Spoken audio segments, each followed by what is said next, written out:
Welcome everyone to That Sounds Gay. My name is Jer, and our gay sound presented by Jesse today is... That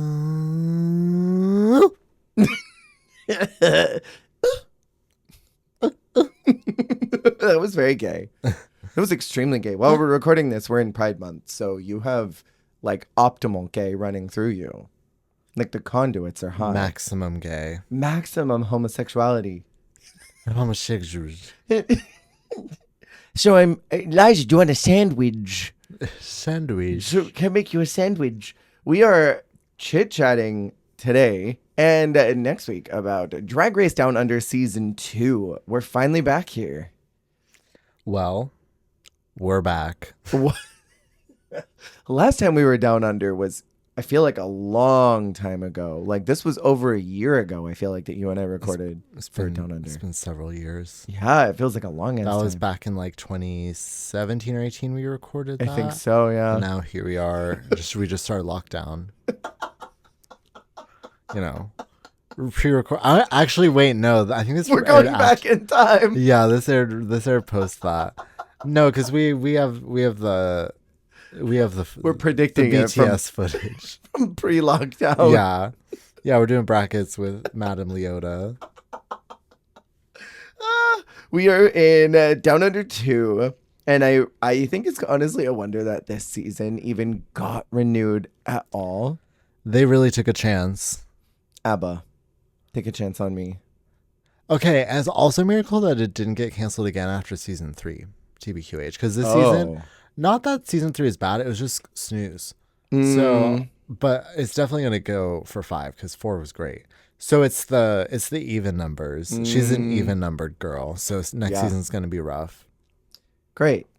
This is the season 3 curse that they talk about, but it only hit a few seasons. Oh well, Down Under. Down Under is one of them. RuPaul hosted seasons.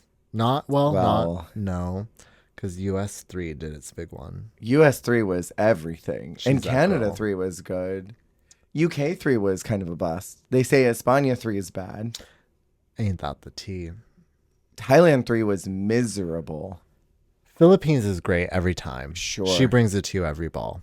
I think Italia is going into its 3rd, right? Or just had recently? I think so. Well, and that's when Mother Brick becomes Mother Clay. So there's beauty around every corner. Last week's theme was dark-sided people are everywhere, and this one is beautiful people are hiding underneath clay. Spankie Jackson. Spankie Jackson. I forgot that I said that there are dark-sided people everywhere just waiting to reveal themselves.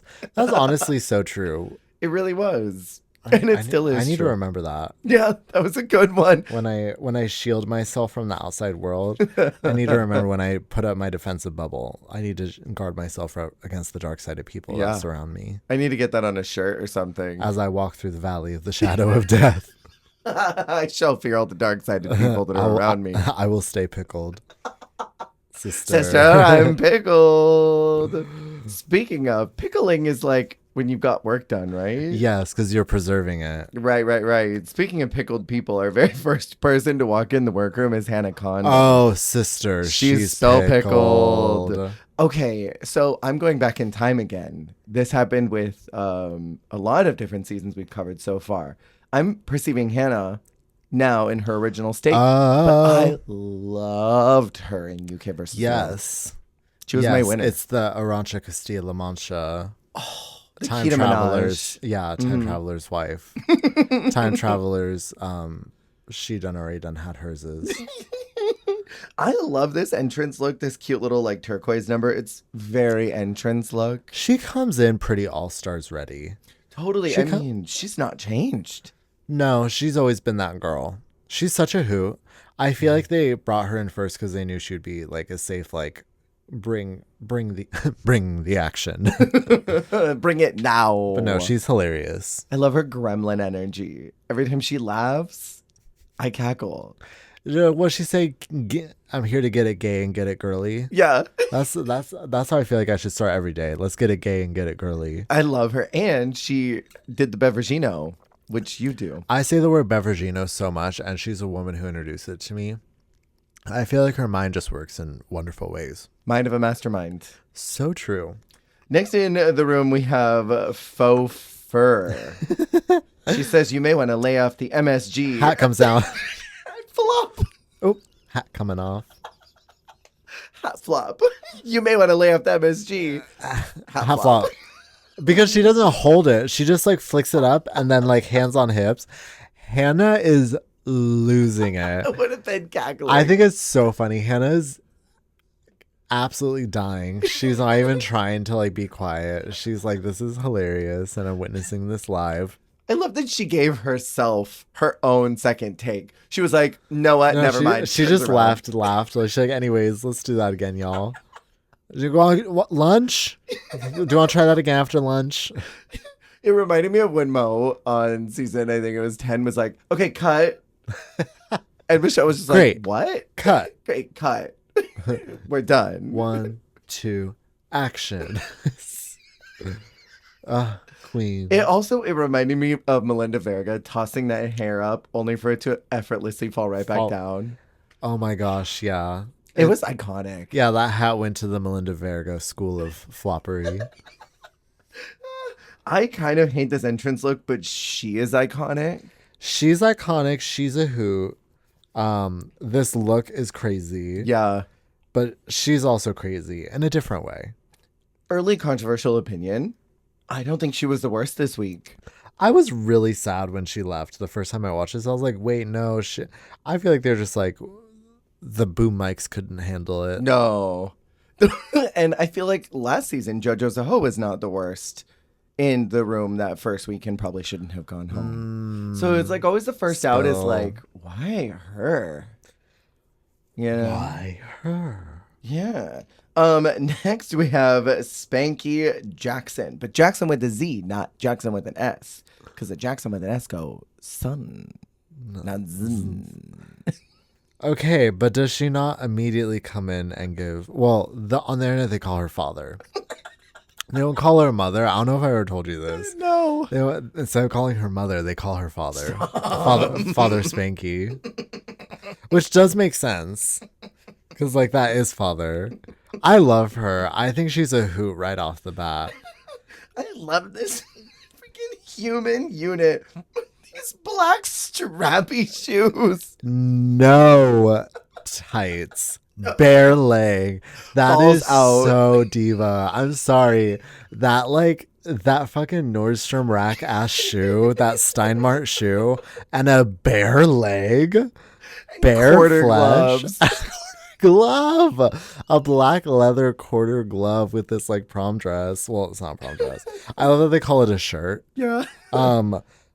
It's hilarious with the human mugged down. Mugged down. But also she comes in, says the most unhinged shit, and then cracks her fan and laughs. She's like so puss. I love her. I initially was like, okay, first out. And then I was like, you know what? She's the Estrella. She's Down the Under. first out that could. Oh, yeah. She's the what if. She broke the timeline, but she really is mother. Yeah. It's interesting. I know she's the winner. So yeah. I had to look at the end and be like, where does this all go? Because this one, I can't have any suspense on. Like España, I went in dry. And I was like, I will just make my way as I go. Italia did that. This one I had to know. After what happened last season, I couldn't be betrayed. So I was like, I don't think I've ever seen someone bottom week one and then win. It's iconic. Her run is iconic.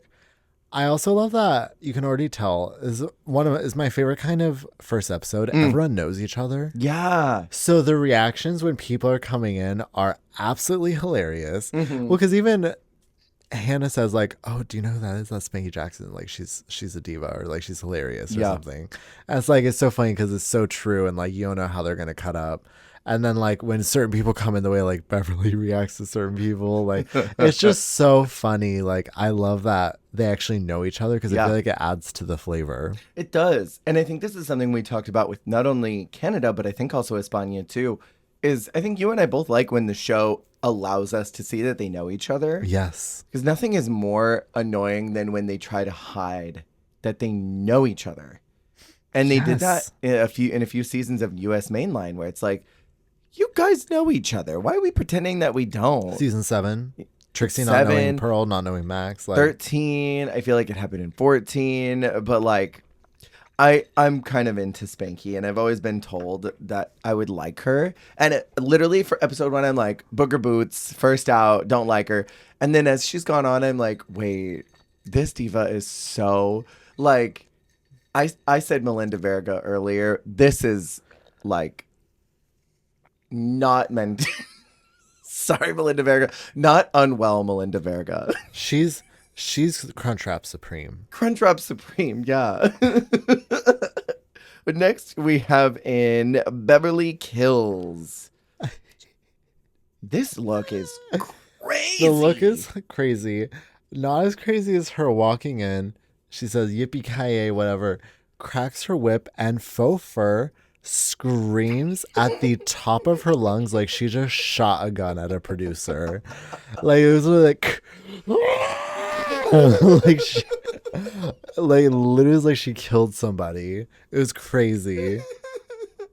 This mug is muggy. She's mugged down. Yeah. Mugged down, hair down, body down. She has such an interesting story through her run. Same with the next in, who is Minnie Cooper. She is 50 years old. And in this look, she honestly looks like this is the down under version of Katya. Stop. Well, I was going to say this outfit also, speaking of Pokemon, this outfit like evolves into RuPaul's Drag Race outfit. Oh my God, yes. It's the pre-evolution. Yeah. You just need to level up her speed. I don't know. But okay. Funny because the first time I watched it, I was a big fan of her work. Uh-huh. Watching it this time, it's hilarious to see when I was talking about how they react. Beverly like collapses on the table. I mean, like this bitch. And she says she has a huge reputation that precedes her. Yeah. And the first time I watched it, I was like, oh, she's like a huge deal. Like she's big deal. She's big, and she is a big deal. But then I realized the double meaning of that comment of like, she's also warning us. She said, there are dark-sided people who walk among us every day. And Beverly just wanted to remind us that some people are on a different wavelength. And you got to watch out for those dark-sided people. This woman is on a different wavelength. Yeah. Me being hateful, she's like kind of a Karen. Like, I never really respond well to people who like start something and then somebody reacts and they're like, whoa, whoa, whoa. I don't like how you're talking to me right now. She was emotionally calling the cops on Pomara 5th the entire season. Literally. And on Beverly and on who else? Who's the other one? She had a fight with like 3 different people. I just remember, I don't know when she says the thing she says about Pamara. I've got it down in my notes somewhere. We'll get to it. But she asks the room how old they are. And I wrote down in my notes, how old are they? You don't stop dreaming because you're 21. Okay, the way Faux immediately was like, how old are you? Like, no, it's crazy. She's here to finish what Tempest started. Yes. But in a more unhinged manner. She's here to avenge the crab lady. Next in we have Molly Poppins. She makes a Molly joke walking in, and I think I've mentioned this before. I'm never really like a huge fan of the like hard party drug names like ketamine, Keto Minaj. I may like the queens, but I've just never responded well to those types of names. Yeah. And then especially like those kind of jokes, just knowing how pervasive and intrusive hard party drugs are with the queer community. It always just rubs me wrong. But I think Molly's fun. Yeah. No, I get what you mean. That's valid. She is very interesting because she makes it far in the competition. Very put together, very polished. She's a Pisces, which I think is funny. Oh. You don't see a lot of Pisces on reality TV. Is that tea? They're not a very prevalent sign because they're very weak. We are. Oh. We're not really built for this. Like Housewives, there's only like a handful of Pisces housewives in all of the franchise. Huh. I would imagine that it's probably a lot of like Leo, Taurus type energies. Aries. A lot of Virgos as well. But yeah, I think there has been like some sort of, I'm sure there's a flow chart of all the signs that have been on Drag Race. There are more Pisces on Drag Race, I would say, though, because there's a lot of Pisces drag queens. Well, there's a lot of water sign drag queens. I know Scarlet Envy's a Pisces. But yeah, I feel like usually that's a less prevalent sign on like reality TV and stuff like that, because they're usually a little too unwell. I say this from experience. Next, we have in Yuri. I'm so excited Yuri's here. So kind of like the reverse sensation. Yeah. You perceived her first through Dragula. Yeah. What was it like perceiving her through this? It was so interesting because, like, Yuri's the same person. She hasn't really changed that much. No, she's pretty much the same. She might just be like a little quieter here, I would say. Totally. But like, she's still that girl. It's like Hannah. Like, you came in with the TV persona that you wanted to come in with, and you did it. You showed up again later, and you did that again. And I love when the girls are consistent. Well, I mean, it's the way she came in mugged down. Mugged with blood, too. I love when they play with blood on Drag Race because the girls never do that. They're, I think, very afraid of doing it. Yeah, and she sent me here to give you a little punk, a little grunge, a little drag. Phil. Horror. Glamour. My only, like... That's not a problem, but I know that it's a problem for the judges, is she's like Charity. She just stands out like a sore thumb among this group because she's so different. And I'm like, I want you and your drag to be respected, but I know it's not going to be. Yeah. You know? And so Tricky. like, it's always hard with the girls who do things that are so different because I don't want them to be homogenous with the group. I want them to do their own thing. But at the same time, I feel like homogeny is the only way to keep longevity. But, I mean, this cast is so small. Yuri does go pretty far for how small this cast is. That is tea.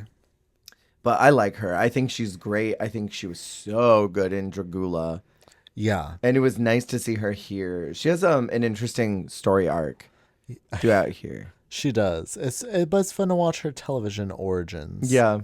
My favorite Yuri thing on TV is her getting eliminated in Dragula and going backstage, and her whole extermination is getting flowers and then going to do her mirror message. Oops, wrong show. Goes and hugs the producers, gets in the van, gets on the plane, goes home, and it explodes. It was incredible. It was honestly one of the best exterminations ever. That one, and then was it Jaharia? Who got in the car and then... Got in the car, yeah? Got in the car. No. That wasn't her. Who was it that got in the car and they like try to drive off the set and the Boulets are in the car and they like stab I remember them. which one you're talking about, but I can't remember the Girlie. Oh, Jaharia got murdered by the vampire, Swantula. Yeah. That one had great exterminations, but I'm obsessed with Yuri. Next, we have Pamara 5th. Makes me wonder who the first, second, third, and fourth are. Who are the first four? Did she murder them and then like take their identity? I want to talk to you about colors. Talk to me about them.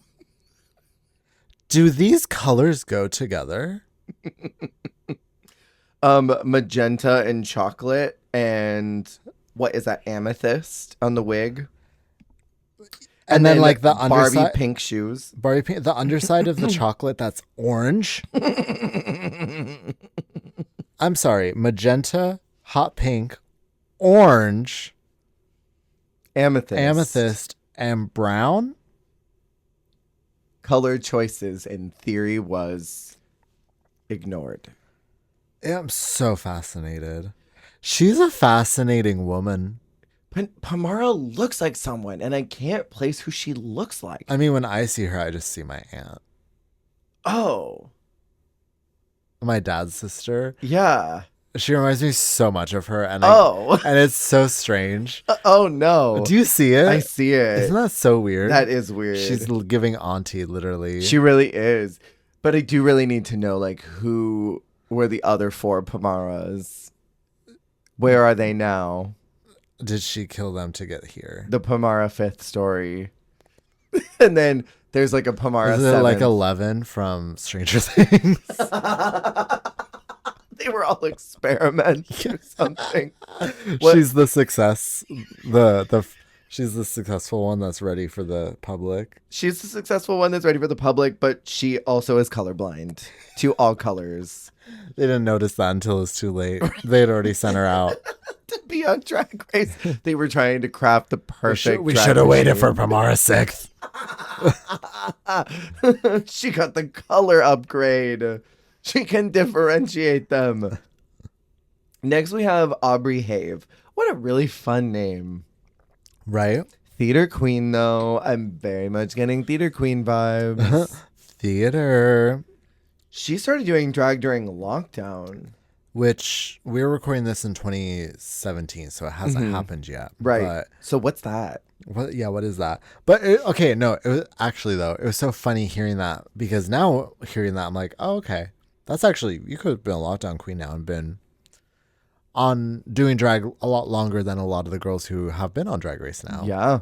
But at the time, that is crazy because there's also like not a whole lot of, to be fair, over there, they were on top of it. Yeah, they were were on top of their shit. They were dancing to Chromatica in the clubs. Totally. That summer. They were. But all that being said, like, still, she didn't have the benefit that now saying like, I'm a pandemic queen, or I started doing anything in the pandemic. You have not had a quote unquote post-pandemic economy and like society to engage with yet with your art or with whatever you're doing. And there is kind of a loveliness about that because there's a lot of like things that are kind of like solely in the pandemic that kind of had like a certain feel solely within the pandemic. The like making your own sourdough bread of it all. This is my sourdough starter This child. is her sourdough. Totally. But she actually, I mean, she's stuck with it, I'm assuming. So, I mean, like, I think she might be the first pandemic queen. That's so interesting, true, because of how short of time she's been doing drag. That's so tea. She's probably one of the first, if not the first pandemic queen we're seeing on the show. Yeah. Wow. That is kind of interesting. Kombucha girl, sourdough starter diva. Yes. I'm kind of obsessed with her, I won't lie. I really enjoyed her energy. No, well, and also that's what's funny about her is like, I don't think you could clock really that she's like a new queen. No. Okay, but I could tell if it was like a double like edge like read, because I think it was Molly was like, no, look at you look great, fresh out the bag. And I'm like, are you saying like the hair and outfit is like fresh out the bag and like she looks great? Or are you saying like she is just fresh? She looks shake and go. Yeah, well, that's what I mean. Is like, is there read like it's all made for her and like she looks great, or is there like no, she just was saying fresh in a funny way? I couldn't tell if it was shade. I don't think it was shade. I could not tell. But you can never tell what's shade. No, I feel like Down Under is one of those franchises where they say stuff, and it was in the first season too, where it was like, are you being nice or are you being mean? I don't know. Yeah, the way they communicate on the island is hilarious. And then I believe our last in the workroom is Queen Kong, and the room gags when she comes in. I really love this King Kong entrance look where it's the hand gripping the woman. So with gorge. the little fingernail polish on them. That was fun. See, okay, you haven't watched Global though, right? No, but I kind of have a general idea of how things went. Yeah, so okay, but you didn't have the same kind of sensation of like perceiving her on a later thing and then going back. So this is kind of your first watch of Queen Kong, right? Right. Diva. I love Queen. Love Queen. Probably truly like, if there actually was like ever trade on Drag Race, I think like Queen Kong is probably like the most attractive human being. Absolutely. To like actually come across the show. 100%. Because like that woman is, she's built from different stone than the rest of us. From stones of gods. Yeah. But then in drag does not look like a brick. No, she's such like a gorgeous like goddess. That's the thing. She just looks like she came from the cosmos. Yeah. And she could like strike me with lightning if she wants to. Totally. Or she could like restore nature. Yeah. She could turn me into a deer and I could frolic. Like, I don't know. She references Moana a lot in this season. It's very like Maui to Moana. Like, you are so just like... Maui to, what's the name of the island? Oh my God. God, why can't I remember her name? I know what you're talking She's about. her. Yeah. At the end when she's all gorge. Yeah. After she turns from the volcano. Yeah. Mm-hmm. She really is just like so gorgeous though. Yeah. And like, yeah, best of both worlds. Totally. This is what Hannah Montana wanted to be. Just the flip-flops. Well, and also like, I like that she kind of understands her style because she says she's very like maternal. Like she's very much like, yeah, diva mother queen. Mm-hmm. Like, but also like a little like video vixen in a way. Like, cause there's a little bit where it's a little like, ooh, like she could turn at any moment. Yeah. I like her a lot. It's interesting, these legend queens that come on the show, that storyline is always the exact same one no matter what franchise they are. They're, except for Sharon. They're like these legends in their scene, and they get to Drag Race and they're like, I don't know why I'm freaking out right now. Yeah.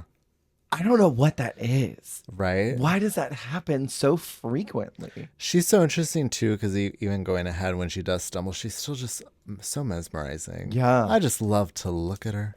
Me as well. She takes a couple episodes to kind of like veer into her lane. But once she finds it, she seems to do pretty well from what I've seen so far.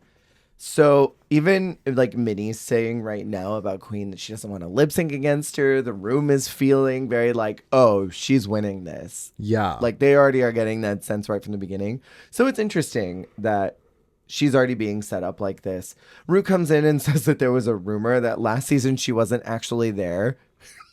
Yeah, she was being projected in. So she fake slaps Spanky to prove that she's in the row. That feels like divine choice. Yeah. It felt like she was blessed from that moment on. Yeah. You're the one that's going to win. She whispered to her right then and there. It's you, girl. Yeah.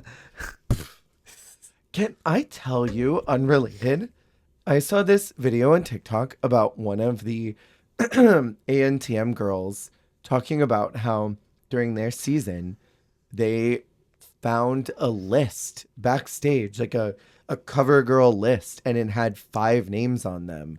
And it was all the girls that ended up being in the finale. And then someone else was tea-spilling that when they were on the show, they were all chit-chatting about their tickets and their like returns dates and everything. And some of them had tickets to Paris, which was the destination, already booked. And then a bunch of them didn't. And some of them had earlier return dates that were given to them before they got on the show. And they were like, hey, why does it say that I'm going home on the 5th, but her ticket says she's not going home till the 9th? And they happened to get eliminated the day before their round trip was scheduled. And so there's like all these people like putting together puzzle pieces like, oh, they probably already planned it ahead of time. Crazy. And already knew who was going to go home when. So it makes me wonder, like, Drag Race as well.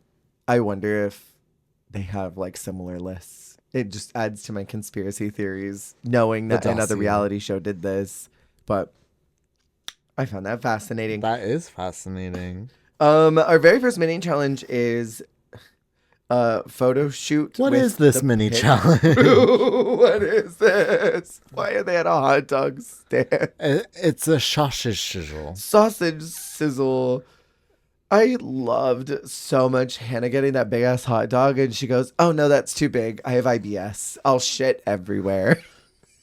Incredible. RuPaul, her explain to RuPaul what IBS is. Insane. He's like, I haven't eaten anything but Tic Tacs since '87. What's IBS? I feel like RuPaul just wanted everyone to say sausage sizzle because she couldn't say it. And it was hilarious to her. She thought it was a hoot. Can I be hateful about this mini challenge? Be hateful. I love this pit crew, but why did they choose the 2 most unphotogenic men in the whole bunch? It's the way I was just watching the booty of that photographer. Totally. The bald pit crew who was doing camera work. Yeah. The booty was bootying. I was just watching him. I was watching the BTS footage. Me as well. These two dudes, though, they were like awkwardly like slumped and like head cocked in weird ways. I'm like, you could have at least picked the two that knew how to pose. It's giving like they only pose for their phones. It's like, I'm not used to getting my face in the photo. I usually crop it at the chin. It's usually only nipples down. This is so weird. The winner is a Mini Cooper. And I mean, all her whole goal was to make Rue laugh. She wasn't trying to like do anything else. That's the thing. It's one of those challenges where it's like, are you actually supposed to take the best photo, or no, you're actually riffing with RuPaul, right? Yeah.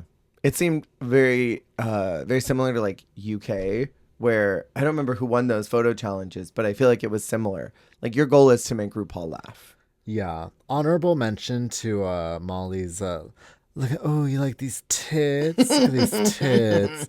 What about the sausage? I mean, yeah, that's fine, but look at these tits. Molly's kind of crazy, and I love her. Yeah, she's like quiet on Hinge, which I kind of love. Me as well. She's fun.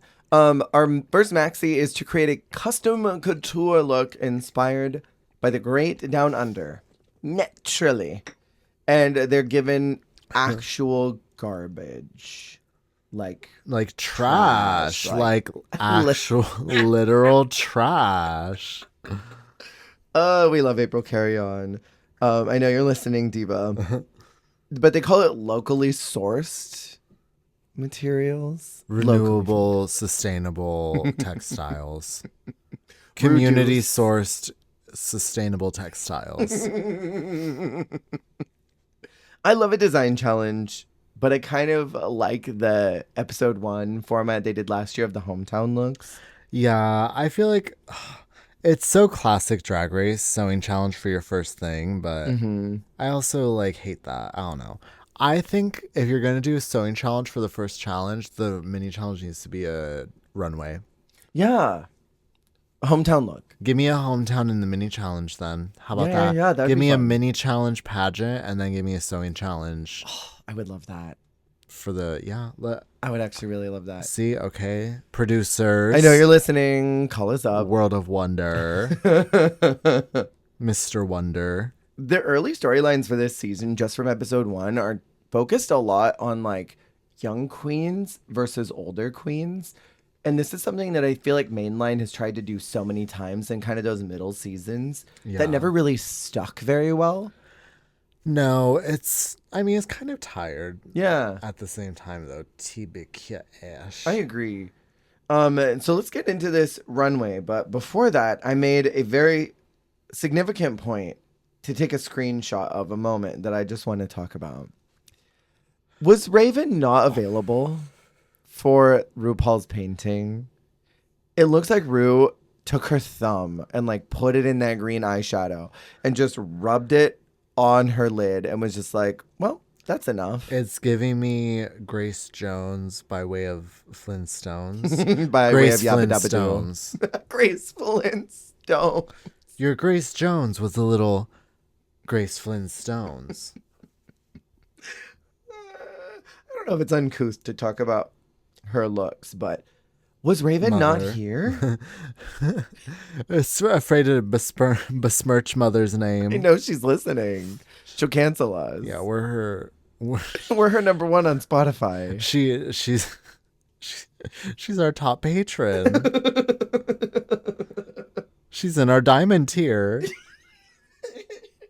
Raven is here for Snatch Game, and that's when Rue's makeup finally starts looking good. That's when she gets helicoptered in.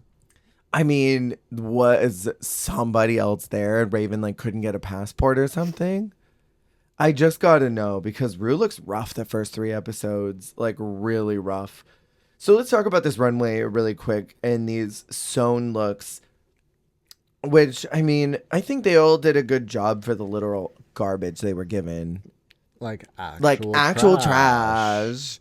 First, we have out Beverly Kill's tinsel hair. Tin Woman. It's giving yesified daughter of Derek Barry's Tin Woman. With shoe covers.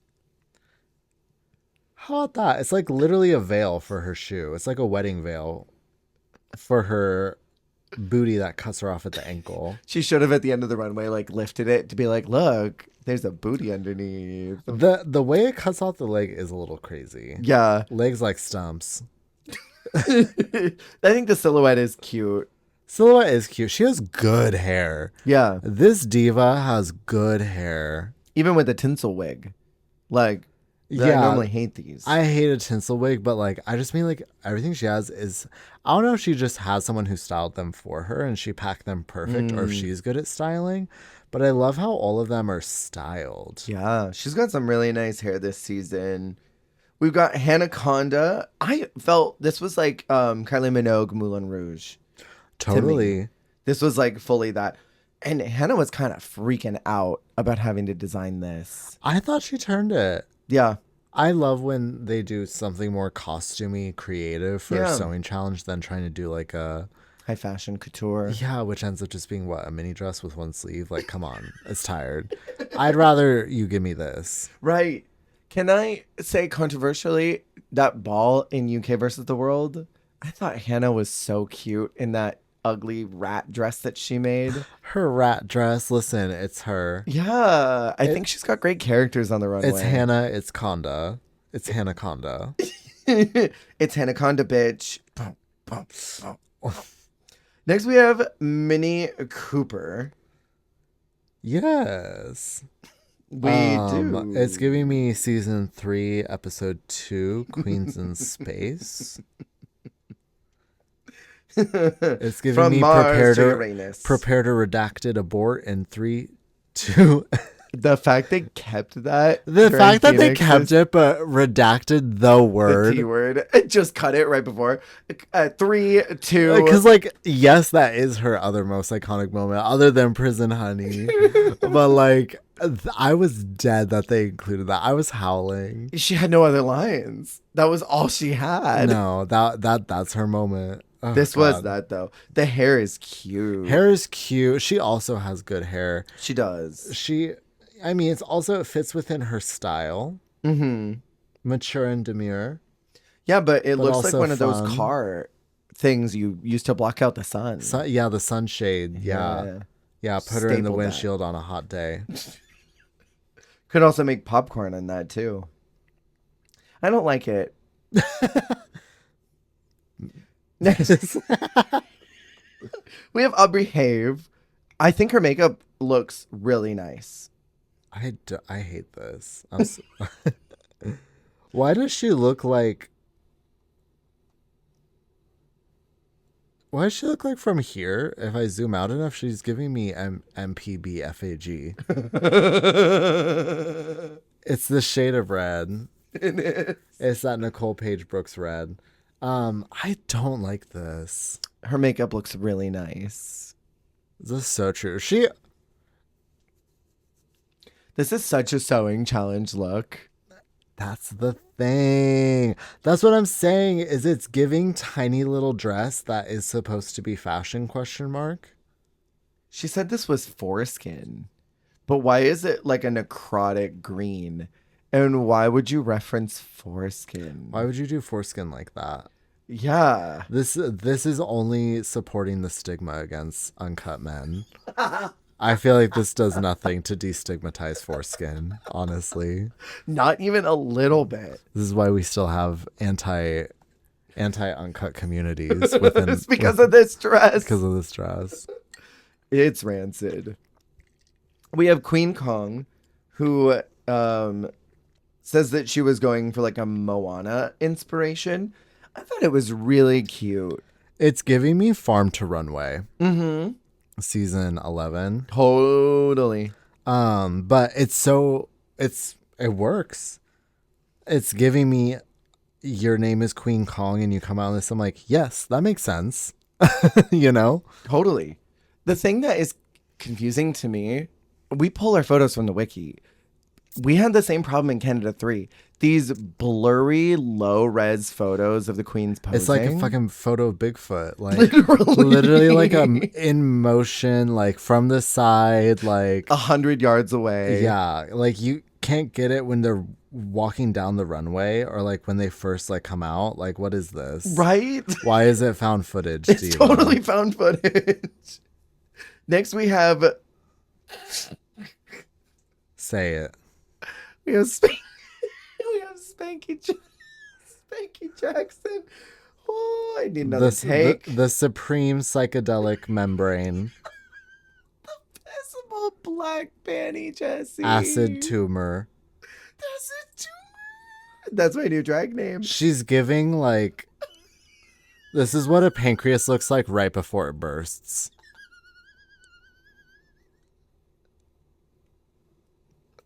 This is a medical mystery. This is what testicular torsion looks like. I can't get over the visible panty. I can't get over the that. Visible black panty. She's so happy. The way she's radiating joy. She's like, I got this in the bag. Bare-legged. In a fucking jelly. The jelly pump is crazy. With the wig that she took out of the bag, you went, put that on my head. It's such a pride wig to me. It's such a Wikipedia photo of a drag queen wig. I literally paused because I was laughing so hard at this look. I've never laughed at a sewing challenge look like I did at this because it's so earnestly bad. It's Cynthia Lee Fontaine saying, I loved it. I thought it was really so good. Grand. That's the thing is there's so much effort. It's like the Lexi Love like tarp on like a Gia Gun purse hula hoop. But literally the black panty, if you were to look at this from the crotch down, this is a man at a European beach. The black Speedo with the jelly sandal is like too much. Like they're on the beach in España. I can't handle this outfit. It makes me laugh so hard. And I'm like, God damn. This just like reinforces why Spankie Jackson is the moment. You're so right. Like if you're going to be in the bottom episode 1, this is how you do it. This is how you do it, mama. Next we have Molly Poppins. I don't think this was that bad. But why did she kind of look like Cunty Tabitha from Holland? Ew. Like that's okay. Cunty Tabitha. Molly's so funny. Whenever she's in like natural colored hair, I'm like, who is this bitch? Right. I don't love her in brown hair, and she wears brown hair a lot. Yeah. But to me, she's one of those divas where it's like you kind of like an Aja, even though Aja does this a lot less, where it's like when Aja first did drag and she basically lived in a natural like gem tone or like bright colored hair. Like I love a queen like that who it's like even Shade does that a lot where it's like they're always in like a blue wig, a green wig, a pink wig. Like it's so fun. And I feel like she's one of those girlies where it very much fits her style. When she has like a brown wig like this, it is a little worrisome. I agree. I like the outfit though. It's very cute. Yeah, no, it's pretty solid. It feels somehow like her and Hannah are like in the same collection. Totally. I do like that a lot of these materials are so similar that nobody stands out as like, oh, you got the best stuff. Yeah, I mean Spankie. Sure. Well, Spankie took all the rest of the material. There was none left. She put 100 yards of tubing on that corset. Chopped up into little macaroni slices. The little macaroni, the purple macaroni. I want to look at her. It looks like the backdrop of Whose Line Is It Anyway? It's so rotten. We have Faux Fur out, but she was in the bottom. But why was I obsessed with this? Why is this look? cunty though? I'm sorry. I think she's a little cunty to TBQH. I think this dress is a little cunty. This is a cute little mini dress. It's so cute. I think she should have been low safe. Yeah, I mean, I feel like there are worse looks. Like, I think that Aubrey and Pomara both did worse than her. 1,000%. I'll speak it. Aubrey already, her disgraceful foreskin look. But then we have Pomara, and the only note I wrote down was, huh. Because what is this? And I think she was safe. The high cut of that bikini is like, I don't use this word often because it's drag and I don't really think of it that seriously. But the cut of that bikini is so vulgar. for a runway. It's these girls. So raunchy. These girls are so vulgar. Like it offends my eyes that it was cut like that. Yeah. And the ramen noodle wig.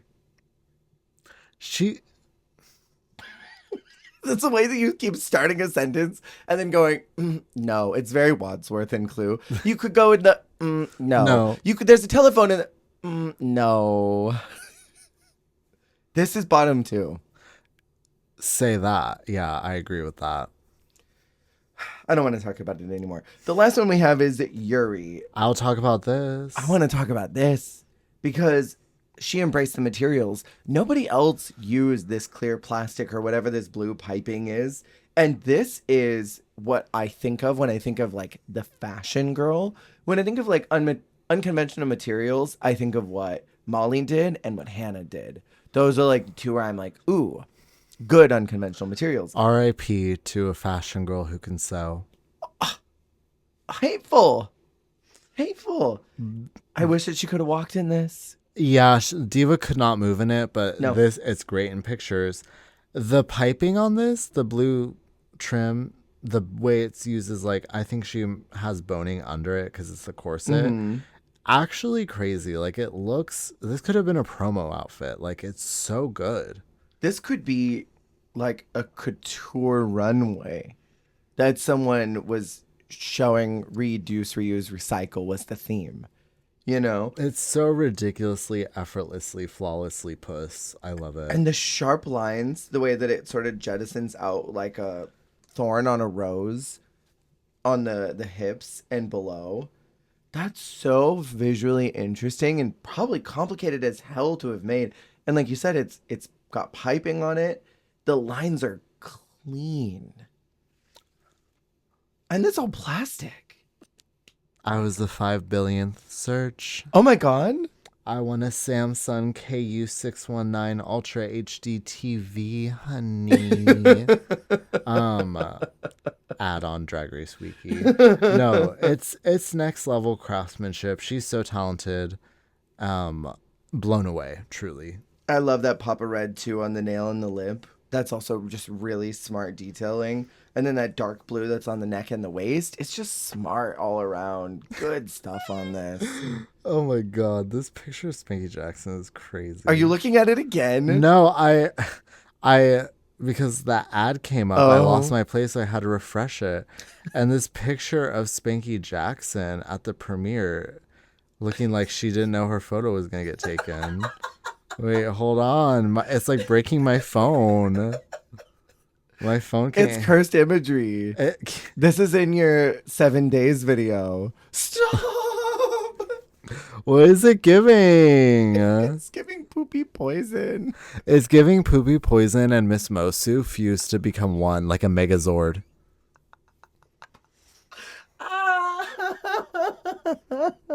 Poopy Mosu. Poopy Mosu. Miss Poison.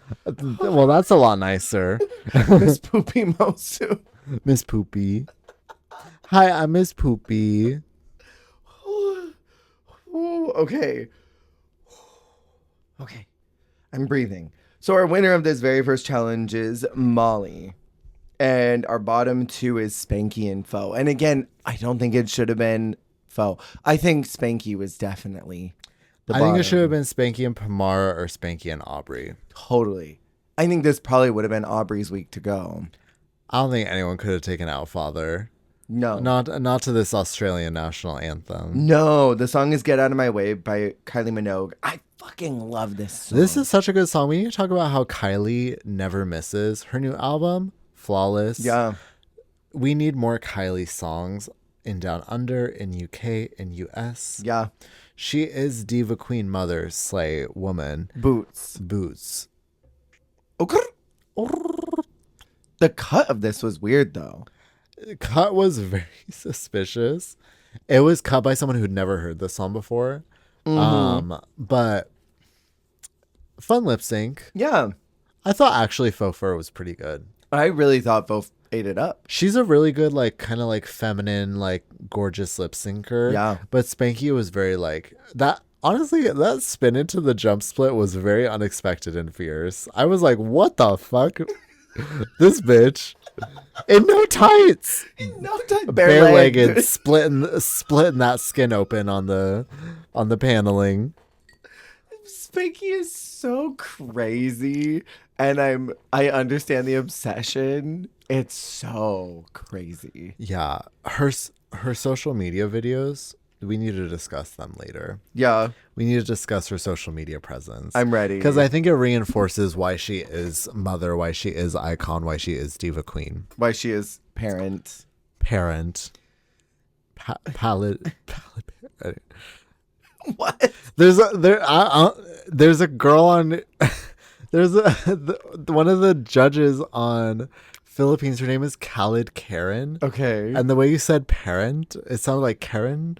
So I said pallid parent, and I was like, I don't know what I'm doing. We need to move on. We're having a stroke. I'm not well. I love a Vos screaming and then going out the wrong way and going back the other direction. What a force of chaos. Absolutely.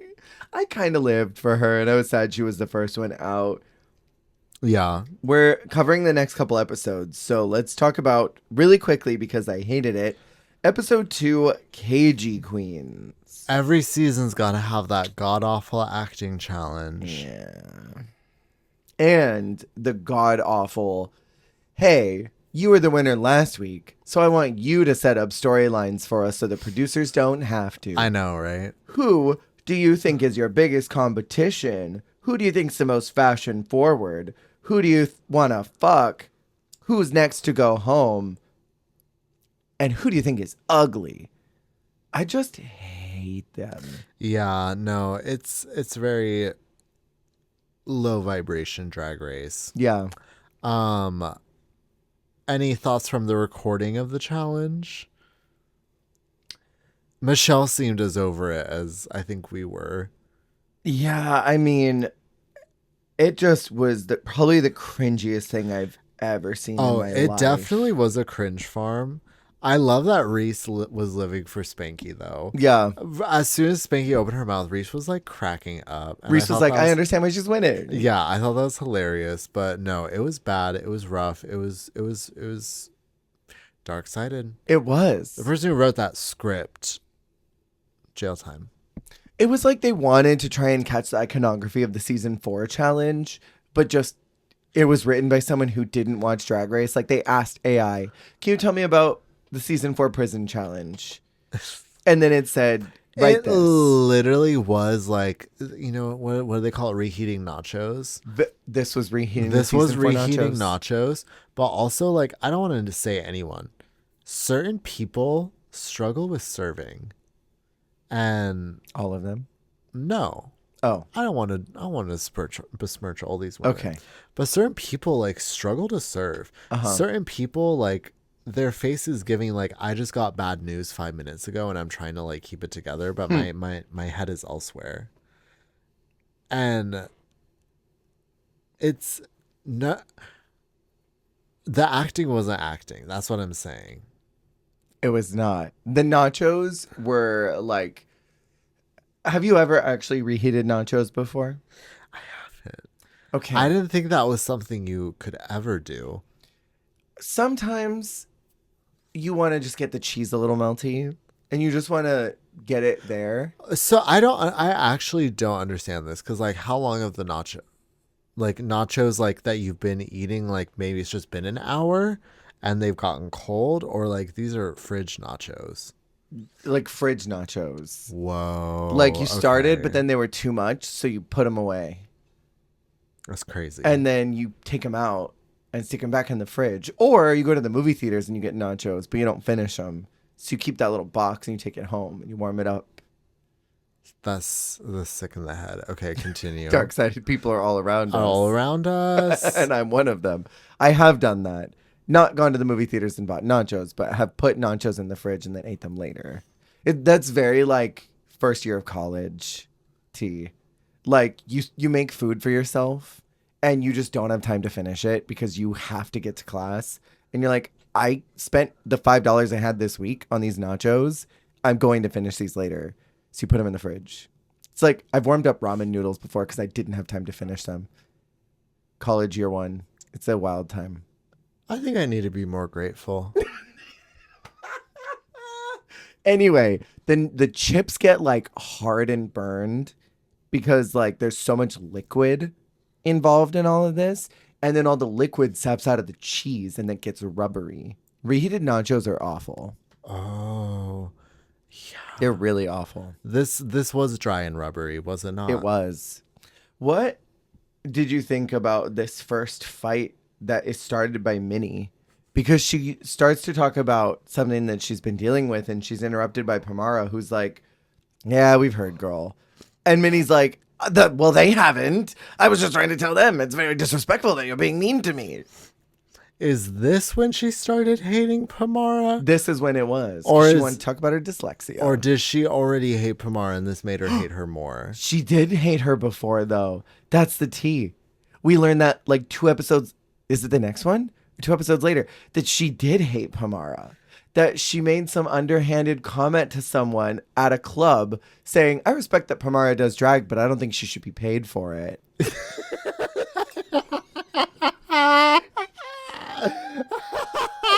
It's so hurtful. That is actually like the most like worms in your brain rotted evil thing to say.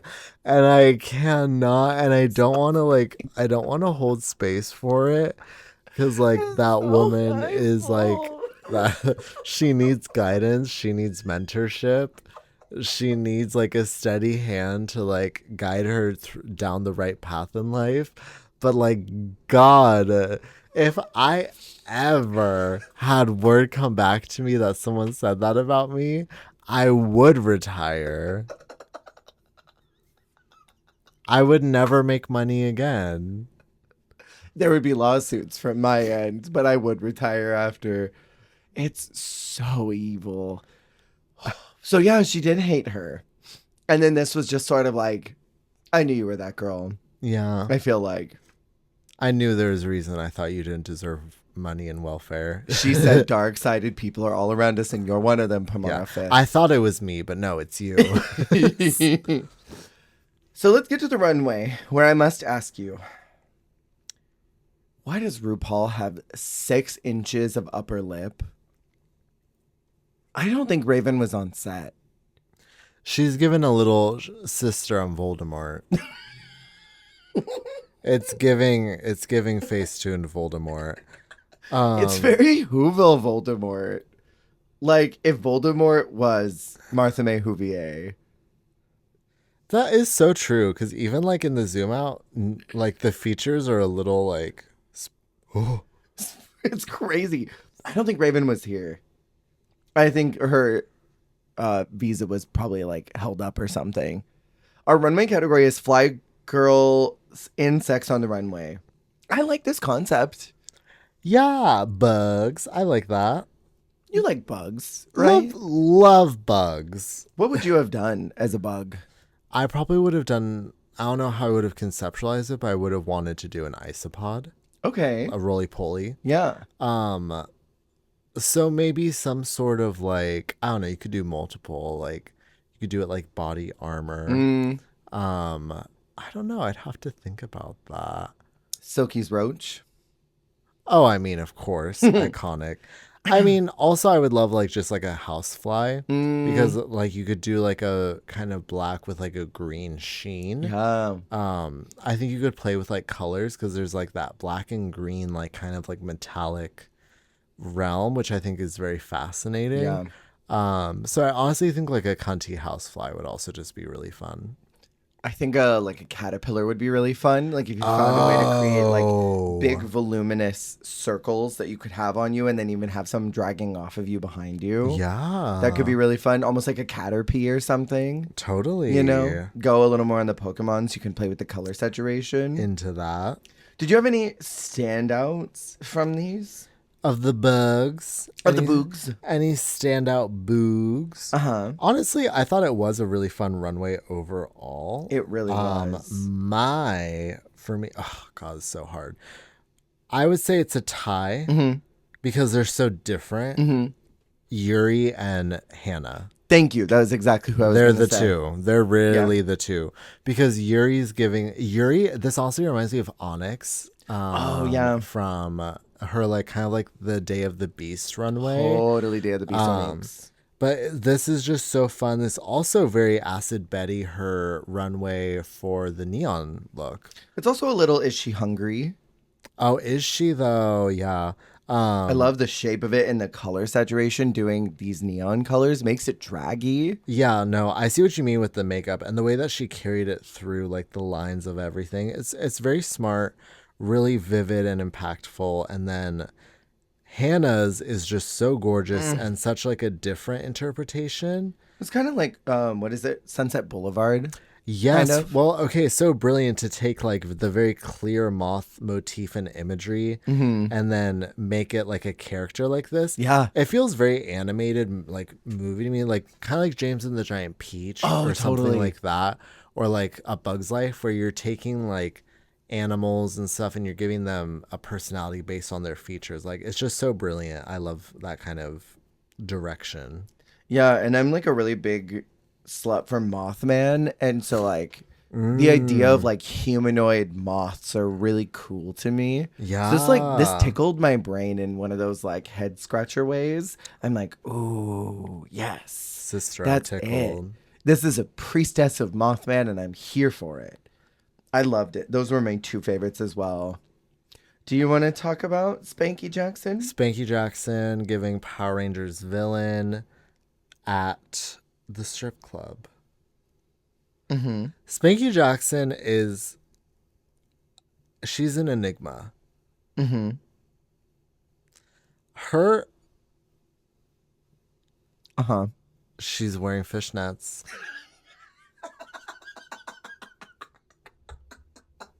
She's wearing fishnets. I also like, I'm obsessed with the fact that like I don't think she pads, but like couldn't be bothered to, like doesn't seem to care. I love that.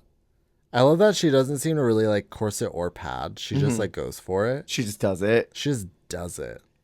I love it. I want to talk about Pamara's. That's, you literally pull it up and show it to me. I literally didn't even say anything. The way I just showed the picture and gave Jared a thumbs down. I don't want to do too much, but like, God, I hate it. It's giving, I already own this dress. How could I turn this into a drag race runway? The color palette is giving me Lawrence Chaney's makeover. Oh no. You know what I mean? Like, yeah. Like picture Lawrence Chaney standing next to her. And that's like mother-daughter. Yeah. I see it. She really wanted to do something more like gothic. And Lawrence was like, oh no. And what an odd choice too. Cicada. Oh, that's what she was? Yeah, the Blue Moon Cicada. What? Yes, yes, of course. Honestly, Minnie did kind of eat that. Yeah, and I think like a butterfly would be so expected, but turning it into this housewife silhouette, I think was really cute. And that wig, I love that wig. Holy smokes! It was like Bride of Frankenstein meets like Betty Spaghetti meets like yeah, like weird like nuclear housewife. Like it was so fun. Yeah. I don't want to talk about the challenge, which I show afterwards, because it was quite frankly dark-sided and evil. Yeah. But I would like to call attention specifically to Hannah's insane mug. Insane. We talk about Sponge and Spiker from James and the Giant Peach a lot, but that's... It's like, it's giving that, it's giving the aunts, it's giving like a brothel run by Little Pound Cake. Yeah. There wasn't a single good thing about this. No. The script was evil. It was terrible. Our least favorite thing, which is green screen. Yeah, and also like it was weird. It was just weird. The writing was weird. Like Aubrey's like monologue basically at the beginning to open it off. I was like, what is happening? And like, what does this have to do with drag at all? Right? I don't mind an off the wall challenge or even like a referential challenge. I don't mind those at all. Unafraid to reference or not reference, for sure. Bust another club. But like, bring it to drag, make it relevant. What does this have to do with drag queens? Well, yeah, what does this have to do with anything? Why are they in prison and why is there toilet wine and a lip sync in the mess hall? What? Yeah. And then they go back from trying to escape. I just hated it. This was awful. Yeah, it was too much. This felt like season 1 or 2 of like the mainline season. Like something that is just really uncomfortable for no reason. Like the stripper challenge in 2. The Oprah challenge in 1, where it's like, what is this? Wait a minute. I think for me, Hannah was the only one who was even slightly watchable. I think that she was great on the runway too. And, you know, that's not what the judges thought. What did you think about Spanky winning? I mean, obviously she's puss and sickening. So, like, you know, she's great. But do you think she won? You know, as soon as she opened her mouth, they were like laughing, which I was like, okay, yes, love that they love. I didn't think any of it was funny. I thought the winner was me when I forgot this challenge happened until we had to like discuss it. I felt like a winner until I remembered about this. This will immediately get cycled right out of your head as soon as we're done talking about it. Our bottom 2 is Aubrey and Queen. And the song is I Touch Myself. I love this song. When I think of you, I touch myself. When Taste by Sabrina came out, I always thought it was very this song coded. Yeah. A song about female masturbation while being dressed like bugs is psychotic. It really is. Like, what a random week to do it. Yeah. Prison and bugs, and they're like, let's do I Touch Myself. All great. Well, bugs in the song, great concept, but maybe not together. Maybe not. Maybe not.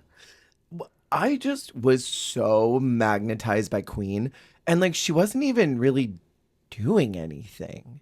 Like she was just sort of moving and making eye contact and like really severe facial expressions, some twirls and kind of almost like ballet moves. Yeah. And the way that she just holds herself on stage, I could not stop looking at her. Well, she just has like really great innate musicality. Mm-hmm. So even just seeing her kind of move and sway back and forth is just so pleasing. Yeah, she was really incredible. I don't know how much she gets to lip sync on Global, but I want to see her perform everything.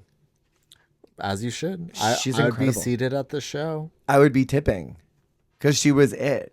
Aubrey's out, which to me, by this point, I feel like Aubrey had like no storyline and a lot of the girls don't really. Like it's sort of focusing on Queen and Minnie and that's like kind of it. I feel like she could have gone. She felt like she had something to offer. So it did feel a bummer to see her go so soon. But yeah, it also kind of felt like how they were with Etc., where it's like, we're not into it. Right. Well, and also like being a pandemic queen, there's a lot of story that she had, but she just wasn't giving anything. And the season just feels like it's flying by this point. Yeah. When we move to episode 3, a bottomless brunch. No bottoms at brunch is hateful. They're all bottoms. They're all bottoms. Queen's mug is mugging in this opening shot, and I just can't stop looking at her. She's so painted. Hannah's getting that, like, I need to win. Why am I not winning at it? And I do think she's done well both weeks, so I understand where she's coming from. Yeah. But I feel like this is kind of where, like, the story is happening. Like, Hannah's the underdog. And that's like the main focal point of the story. Let it be known. Let it be known. This is the underdog of the season. We have a mini challenge, which is tools of the trade, which is a funny play on words because they're dressed as construction workers. Tools. That like that cock. tool. That tool fabric. And they have a bunch of drag stuff in their pants, like pantyhose, hair dryer, hair clippers, all that stuff. And I love when we get to just see pit crew bulge, you know? Oh, yeah. It's just great. And the body inclusivity blessing. here is lovely. It's an invitation to feast the eyes, and we love that. I wonder how many of them knew what they were getting themselves into. Sometimes I do wonder if the pit crew get hired not knowing what they're going to get there for, and they get to wardrobe and they see these skimpy little pieces of underwear and they're like, I have to wear that? Right. You know? Like, that's it. And it's like, okay, and then you're going to pop balloons with your butt with this cross-dresser. Like, while being barefoot. Yeah. No shoes. we'll be sure to get your shot after. Pomara was taking so long in the challenge that Rue had to be like, you know, it's only an hour, right? That we have here. And at one point it's like, thank you for watching RuPaul's Drag Race. If you can't love yourself, how are you going to love somebody else? She had it. She was done. She said, girl, come on. Wrap it up. Molly wins and gets $5,000. Okay, that is actually crazy. That's half of an All-Stars lip sync win. For a bulge challenge. They love to reward the most random shit, and they I love really it. do. The main challenge is to host a drag brunch, which I think is a really cute idea, but I don't know how effective it was with this group. I get that because I agree. I love the idea. I love how they all were seated together, and it was this kind of this fun communal drag brunch fantasy. But did it give what it needed to give? I would rather see this as like a top 5 challenge. Okay. So it's solo. I think having to balance out someone else was a little awkward to watch. Well, because it was like this, but it also felt very much like the Despies kind of award show-esque challenge totally. they've been doing, like what they just did on Canada. Right. Have you been to drag brunch before? I feel like I have, but it's been a really long time. Oh, yeah. I went to a drag brunch for my 18th, so I didn't get to drink. But I saw Chanel. Oh, yeah. I love Chanel. At Velvet. Mm-hmm. Yeah, where I threw dollar bills at her because she couldn't take my tips. I've been to a couple drag brunches, and I have never seen a duo drag brunch before. Yeah, what is this? Never seen duo hosting in any comedic drag duos. show. That's why, man, it really felt like Amy Poehler and Tina Fey about to present at the Emmys. Right, totally. Like, what is this? I would have much rather seen this later on in the season. So Molly gets to choose her partner, and they assign the pairs. So she picks Hannah. Wise. She pairs up Minnie with Queen. She pairs up Beverly and Pamara. And Spanky and Yuri. And she kind of says later that she picked groups that where it was like one person was stronger and one person was less funny. Yeah. So then it makes me and the rest of the room think, so are you the stooge to Hannah? Yeah, or do you think that you have Hannah comedy down? Hannah. That you're Drag comparable. Race Hannah. So let's talk about this challenge because one, I feel like Raven finally arrived on the scene. Yes. Rue finally looks good. Mother has been mugged. She looks mugged. She's been retouched. We have Beverly and Pomara first out. And I mean, all I've got to say about these is that these are not daytime at all. Like when I think drag brunch, I think morning, I think mimosas, I think the sun is still out. You're going to see bumps on the face. Because of natural light, texture, sure. We're getting texture. Vulnerability. We're getting bright colors, whites, yellows, pinks. Florals. This is ombre very wigs. 2 a.m. drag show. The one after the viewing party. This is not daytime at all. It's like when on season 3 when the category was 5 o'clock cocktail dress and Manila was like, I thought it was 5 a.m. Yeah, this is not 12 p.m. This is 12 a.m. to me. And I thought they were like, blah. Yeah, there are moments where it sounded like Pomara said the wrong thing and Beverly would just be like, ugh. Or like, oh. It felt strange. They had really bad synergy. Terrible synergy, terrible timing. Yeah. We have Hannah and Molly next. These are very daytime. These looks are These so are very daytime. daytime. Especially Hannah. This is another Molly look I'm not keen on. This No. is Molly at my least favorite because I like fun, colorful Molly. Yeah. I don't love like Molly giving womana. You don't like the feather skirt? You don't like I don't like the beaded like drop neckline? waist feather skirt with the ombre wig. You don't like the yassified Tabitha look? Stop saying yesified Tabitha because it's gonna ruin me. It was giving that to me. Look, I wrote it in my notes. Looks like Tabitha here. I hate it because it is true though. They talk a lot about sacrilege, about how Jesus was nailed by 3 guys, and you and I are very into sacrilege. Love. This was a great set. I thought they were super fun. It was fun. This is what I was talking about. They felt the most like it was literally just like they were about to introduce like an award or something. Yeah. Like, and they were just like warming the audience up. Totally. Our next group is Queen and Minnie, and Minnie took a huge backseat by allowing Queen to sort of narrate the whole thing. And I was surprised that they didn't get clocked on that for like not including both of them, that it was Queen for like a minute and a half doing her monologue. And then Minnie comes out and is sort of like hey, she's the joke. And I totally didn't mind. I loved the subject material and I thought it was important. I think it was really good conversation to talk about. But as a group dynamic, I felt like it was more Queen's moment than it was Minnie's. And it felt like the challenge sort of called for both of them to have equal parts. That's what it kind of seemed like. You know? Yeah, it was an interesting. Yeah, they approached the challenge in a fascinating way for sure. But yeah, again, some of it just felt like some of them didn't really want to do it as duos. Yeah. It seemed like maybe after the comment that was made that someone's funnier and someone's less, it seemed like maybe they all got in their head about that. And then last we have Spanky and Yuri, and there's this big fake out like Yuri wasn't going to make the challenge, that it was just going to be Spanky because Yuri had an eye infection, but she goes out there and does it anyway. With a red eye, just like Sickly. on verge of death. Probably hasn't eaten anything except like one hospital brownie and like a pudding pack and an IV. I loved the drama though of like, you know, they're sitting down and they're like, Yuri's not there.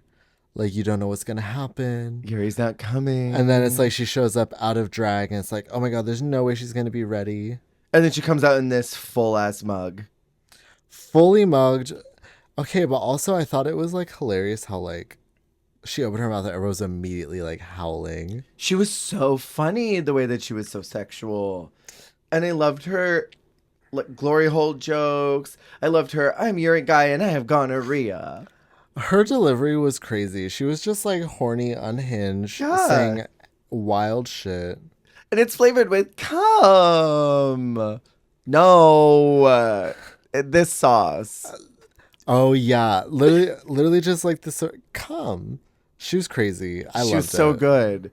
It felt to me very Alaska Alyssa. Like the dynamic that they took was Spanky, you're the prepared one telling the jokes, and then Yuri, you react to them. It was kind of like Alyssa and Alaska. Yeah, kind of vibes where it's like the more kind of straight man, and then the wild girl, all stars 2T. But yeah, also I thought Spanky looked great. This is so drag brunch. This full yellow Mrs. Roper dress, floral, the most covered up she's ever been. Yeah, but I mean, why does she look so good? Right? No, she did that. And then surprisingly, Yuri's very daytime. I know. She looks funny.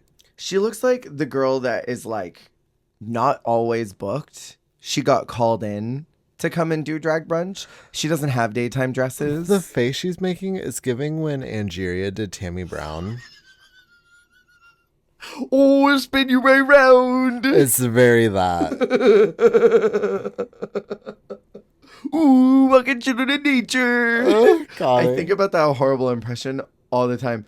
Yeah, she's totally giving Oh, it wasn't on the schedule, but I mean, I'll show up. I've got a green dress. Does that work? Yeah, I'll be there. I can do some Ari numbers. Think they'll like that for the bridesmaids? Yeah, I'll be there. Just just give me a couple hours.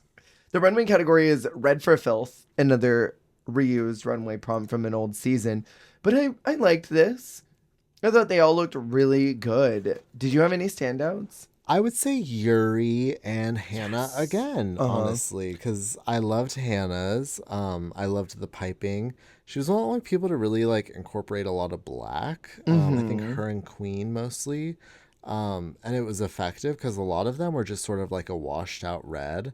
So her use of the piping to break it up, I thought was really effective. Yeah. I thought Yuri's was a hoot. I loved I don't love the dress, to be honest, but I love the horn wig. I thought that was great, and I thought the red mug was fun. Yeah. And I don't love the dress, but I like the idea of Beverly's. Okay. I like where she was going. I like the hair a lot. Yeah, the hair is really cute. I agree. I think, yeah, there's something not quite right fitted about it for her. And I can't tell what it is because, like, it's hugging her body, but something just looks oddly out of fit for her.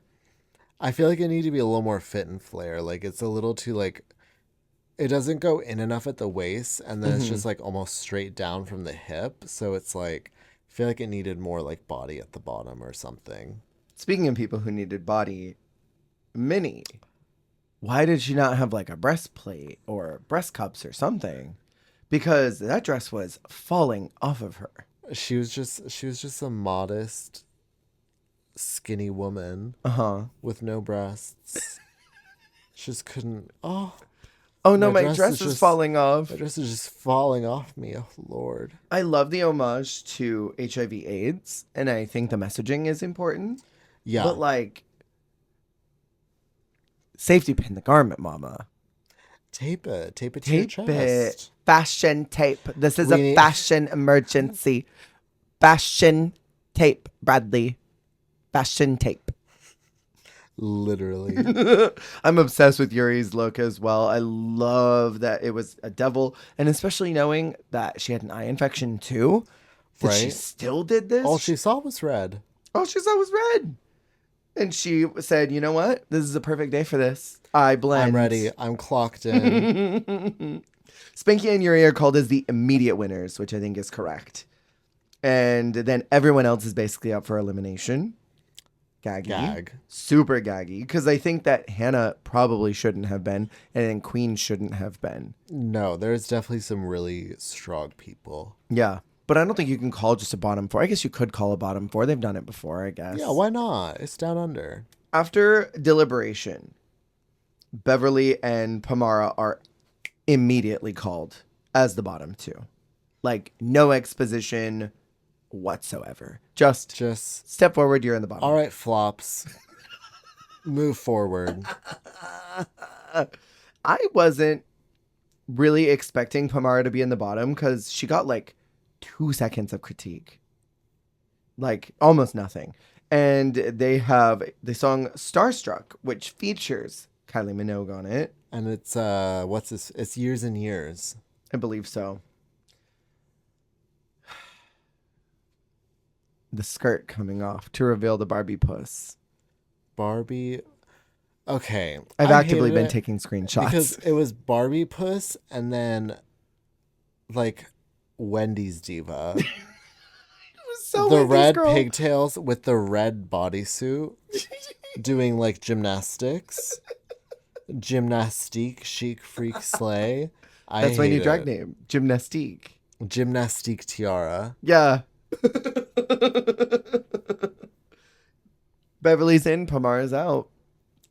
And I mean, I truly think it was correct. And Minnie Cooper is just nutting everywhere at the sight of Pomara leaving. She's like, she didn't deserve to get paid, and she should have gone home. She said she didn't get paid for this, right? This was volunteer work. This was community service. Pay off her parking tickets.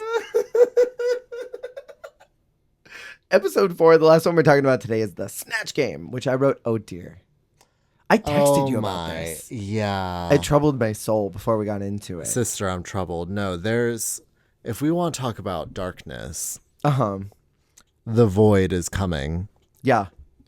Okay, so in the room mail, I want to talk about this. RuPaul does this like sultry thing, and it ends with Hannah going, "We're filming a porno." Hannah is the North Star It right had the now. same energy as Adore going, "We're gonna box each other." What? Box. When Hannah said that, I'm like, where did you get that at? Yeah. What? Where did you get a loaf of bread?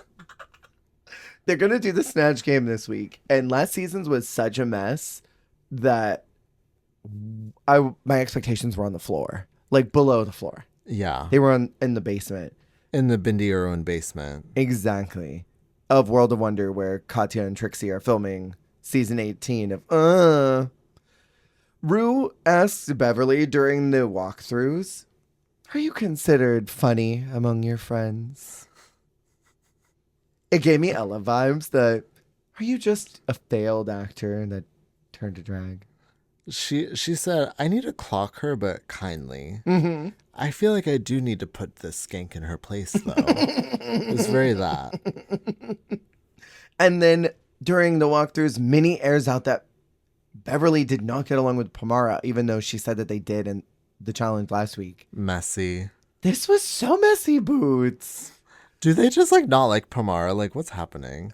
Minnie fucking hates Pomara. She's dead. Like, she's gone. Let gone. her rest. Like, she's like, when she gets home and watches this, I want her to know that I hated her so much that I wanted to damage her further. I think it's hilarious when they talk about Girlie after she's gone. Like, yeah. She left a lasting impact. And the fact that someone like Pamara, who like was so like not in the edit, not in the storylines, but seemed to really ruffle feathers, was in the mouth of this woman.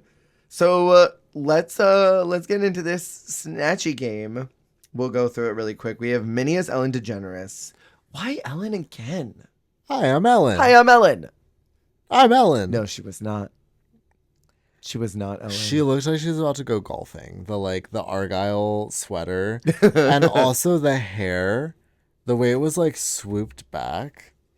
Ellen, that's not tea. That's not true, Ellen. No, the wig was also crazy. Can I complain about the epidemic of people going on to Snatch Game and playing a queer person and forgetting they're queer? The answer of Ellen saying, "It smelled like penis," and them having to be like, "How do you know what that smells like?" And then the other person that was in here, the Orville, Molly's Orville character, being like, "Oh, I'd fuck her," and Rue saying, "Oh, I guess Orville's changed teams." Even RuPaul clocking that, right. Hilarious. Like RuPaul saying, "I don't know who that is, but I know he's gay." Yeah, right. These people that come in to Snatch Game and don't know how to improv, and they forget the basic traits of their character. Literally. Ellen is a lesbian. Orville is gay. And then you break your character and then have to be like, well, yeah. Well. Yes, and. We have Queen as Nene Leakes. Boop. Bloop. Bloop. Yeah. Bloop. Bloop. And her cricket phone. Bloop. Rue and Raven seem to enjoy her a lot. Yeah, I thought she was pretty funny. I thought she was pretty good. I didn't laugh really at anything, but also I don't know. I don't really laugh at a lot at Snatch Game these days. That's fair. I thought she was confident. Sure, she was very confident. It was good to see her at least go for it, and she seems awake. Yes, totally. Mm-hmm. Yuri's doing Courtney Love, and I don't really know much about this character, but I love this. I know who Courtney Love is. And I think I've seen Courtney Love live in concert. Really? Yes, and it's giving. So when I saw Courtney Love, she opened for Lana Del Rey. Very nice. She was crazy, unhinged. She's Kurt Cobain's ex-wife. She had her own band called Hole. Nice. I actually really love Hole. Their album Live Through This. Yeah, love some Hole. She's actually unhinged, crazy woman. And so I thought this encapsulates. It's basically like, I would say the characterization is very much like Adore's. Yes. Anna Nicole, but like the rock version. Yeah, it was very reminiscent of that. If you were to fuse like Anna Nicole and Ozzy, you would kind of get somewhere around this Courtney impersonation. I enjoyed her answer. Fuck me in the ass and call me Samantha. Why Samantha? I forgot the name. It was so funny. So, yeah. It felt very on brand for the character that she had crafted for this. And it just worked. She was funny. And it's just like, it just works when she just goes for it, I feel. Yeah. Beverly did Val Garland. And, I mean, this was the thing that she did. I feel like the Trixie and Katya, you know who Val Garland is, right? Kind of. So she's from, not Face Off, what's it called? Glow Up? But she's the ding dong woman.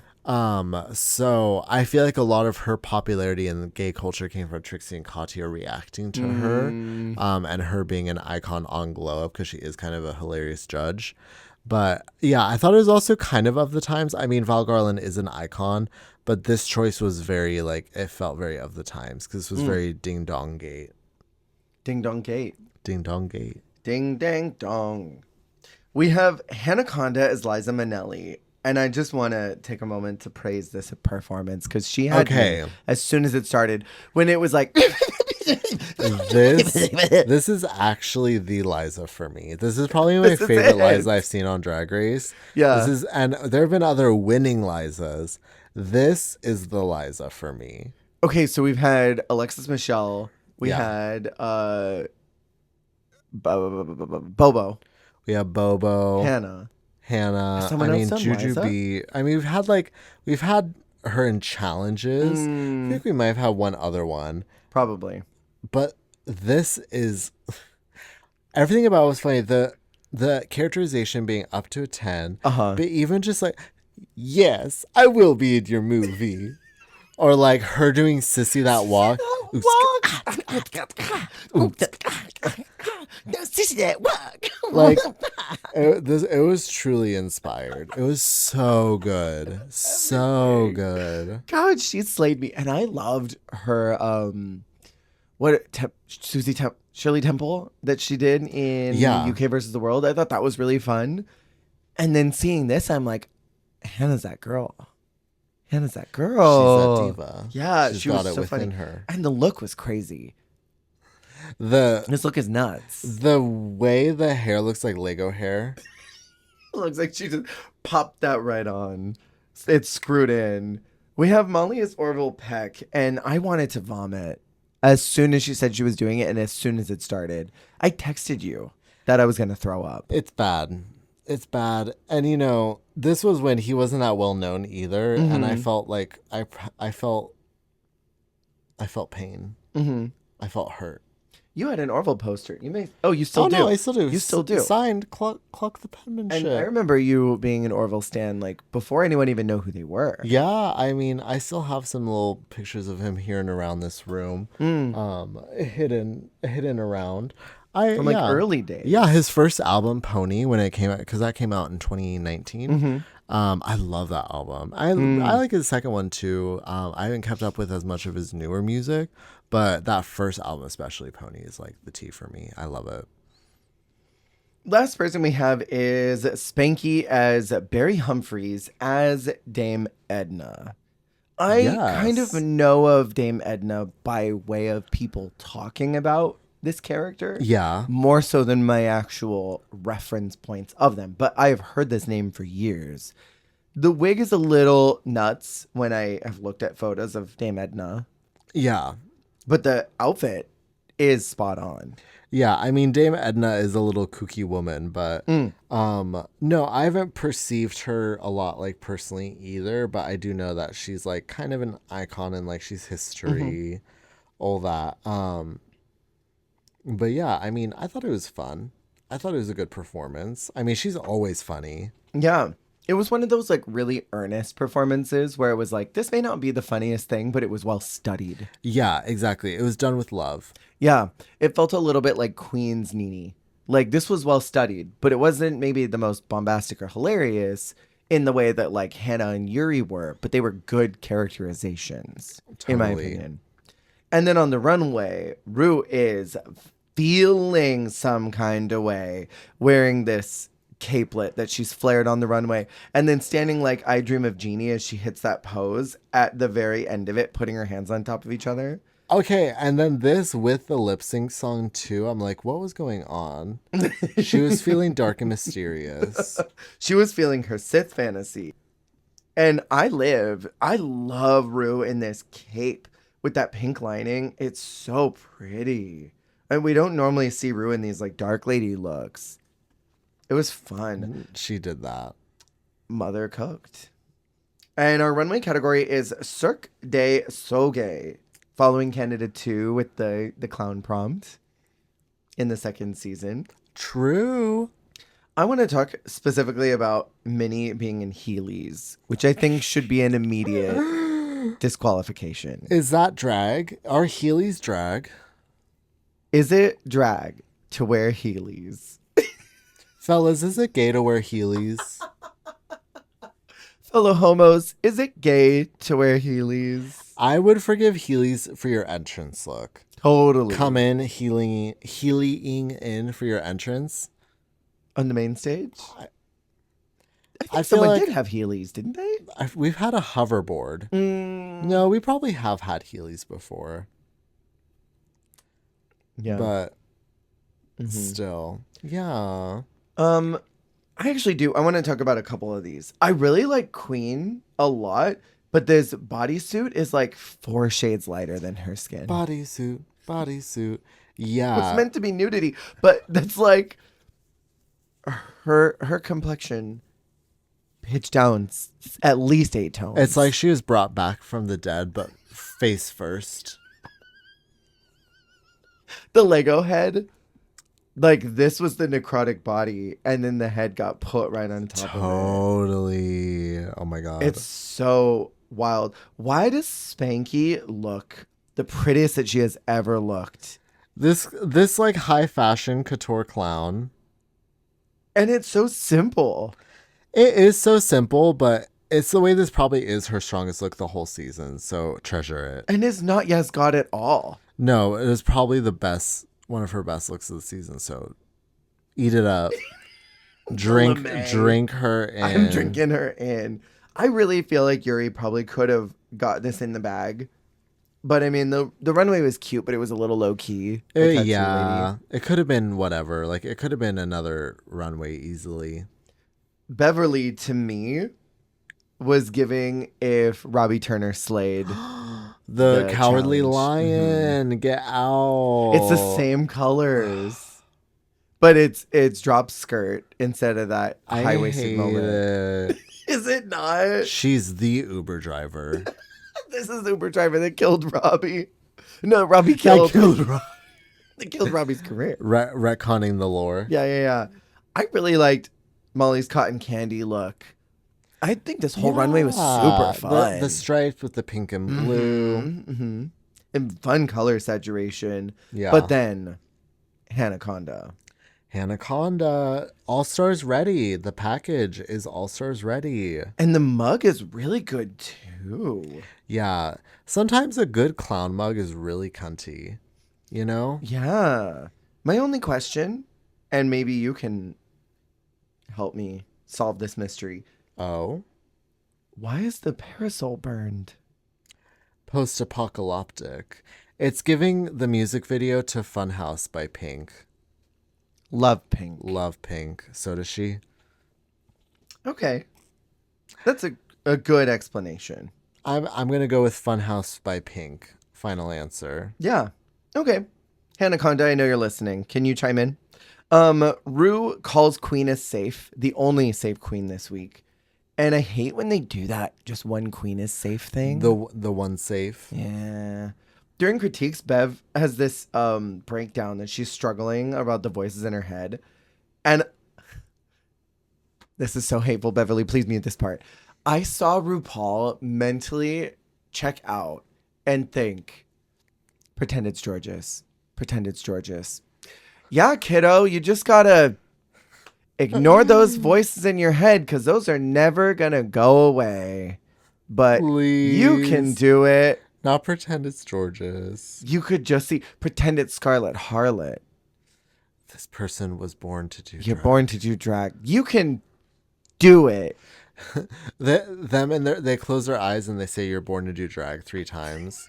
And then they open their eyes again and talk.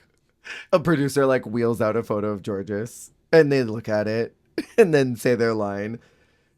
And I mean, it was just so like canned and you could tell that Rue was not feeling this girl at all. Bev, you can unmute now. The winner is Hannah Conda. So freaking deserved. Yes, she demolished. And our bottom 2 is Minnie and Beverly. She looked so fierce. She looked fierce to this Lady Gaga song, and then she has the clown devil working overtime around her. Dance in the Dark is a really fun song.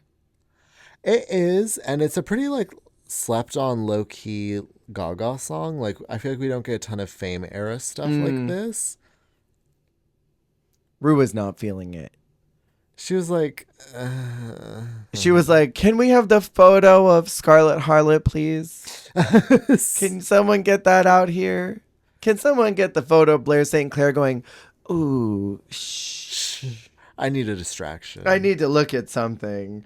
And Minnie is pluckaroni and cheesed. She thought she did it with that performance, I guess. As soon as Rue announces that Bev is safe, it pans her going, oh, wow.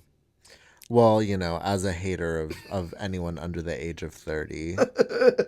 Miss Diva was so upset.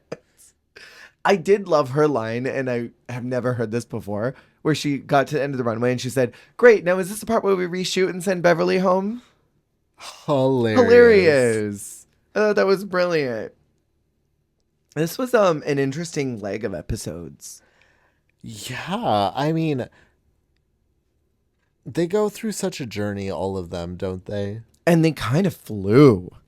Like, these were fast. It felt like they were done. Like, Italia went on way too long. It was like an hour, 13 minutes. And I think these episodes clock in at like just 57 or 58 minutes. And it's like, but I just feel like we fly through things so fast. Mm-hmm. This feels like early seasons of Drag Race, but with like longer critiques. Because, I mean, if you cut out the critique portion, I think the queens are only on camera for like 47 minutes, maybe. It's like fast. These episodes are going. I don't totally mind, but then I don't really feel like I'm getting to know anybody. Yeah, no, I get that. Because it's like, we're trying to do a lot, but also like not much. Like we're not really like fully all in on anything committing, but we're just like, we're dabbling in this, dabbling in that. Hey, do you like these people? Do you like them? Do you like this drama? Yeah. It's like right now, I think the only storyline is that Hannah's the underdog. That's very present. Excuse me. I feel like Queen is coming across as that confident, strong, is a star, but is not going to win at it. And then like Spanky doesn't even really seem like she's on their radar, but is just somehow so iconic in a sleigh. But Diva just comes through. She does. And they really seem to love Molly. Like, just love Molly. They're Poppins that Molly. Mm-hmm. Totally. Oh. I just got that. Because to me, it was Mary Poppins. Well, it is double, because it is Mary Poppins, but it's also Molly Poppins. Molly. La-da-dee-da-dee. We like to party. I don't know those lines. Have they done that song? No. We haven't done a lot of, like... Flowers is the only post Hannah Montana. Hannah Montana? Hannah Montana. This is the only, like, post Best of Both Worlds we've gotten. I can't believe they did Best of Both Worlds. Oh, they did Wrecking Ball. I All-Stars 3. forgot about Wrecking Ball. Me That's as well. technically still Disney era too. Is it? It's like right post Disney era. They played that on Disney Channel. Wait, no. No, I'm thinking of Can't Be Tamed, sorry. Yeah. I was like, wait, but they haven't done Can't Be Tamed. I'm surprised they haven't done The Climb. I feel like that's very draggy. I've seen a million drag queens do The Climb. No, Wrecking Ball is bangers, I'm pretty sure. I think it's the only bangers track because We Can't Stop is also bangers. Yeah. I feel like that would be a moment. Yeah. But Can't Be Tamed would definitely be a moment. The Climb would be crazy. It would. Imagine like it's a Lollapalooza with like Can't Be Tamed and The Climb. And if we were a movie. Deep cut. And then they get eliminated. It's like, oh, yes. I would actually die. That would be hilarious. Controversial opinions from these first 4 episodes. Ooh, mine is that I think Pomara should be paid for the jobs that she does. That is controversial. Don't let Minnie hear that. Minnie, mute that part. Go back and mute it. I feel like there's tea that we're not getting. Yeah. I feel like there's evil things said off camera or that didn't make the edit. Yeah. I feel like we're seeing 75% of a tragedy. And what is the tragedy?